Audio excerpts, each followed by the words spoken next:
जे कवना सबत के संगे काटतार चानी हो, कवना सबत के संगे काटतार चानी हो। कहाँ से लगा के अइल जामा में ओठा लाली हो, कहाँ से लगा के अइल जामा में ओठा लाली हो।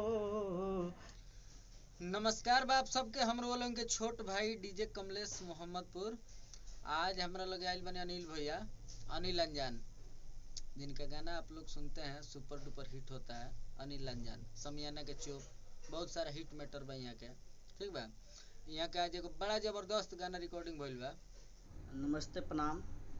हमरा और छोट भाई अनिल अनजान तमाम भोजपुरी श्रोता के पैर छू के प्रणाम करत हनी। आज बड़ी खुशी के बात बा कि आज हमनी के एगो गाना रिकॉर्डिंग भइल ह कमलेश रिकॉर्डिंग स्टूडियो मोहम्मदपुर में। बहुत बढ़िया गाना बा। हम चाहेम कि जितना भी हमार भाई बानी सबसे पहले कि वो गाना के सुन के शेयर और लाइक कमेंट जरूर करम।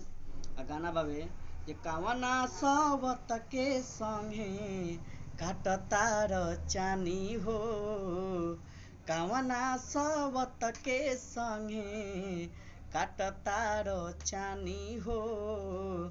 कहाँ से लगा के अइल जामा में ओठा लाली हो, कहाँ से लगा के अइल जामा में ओठा लाली हो। तो ये गाना के सुनी और सबसे पहले कि शेयर लाइक कमेंट्स जरूर करी। नमस्कार।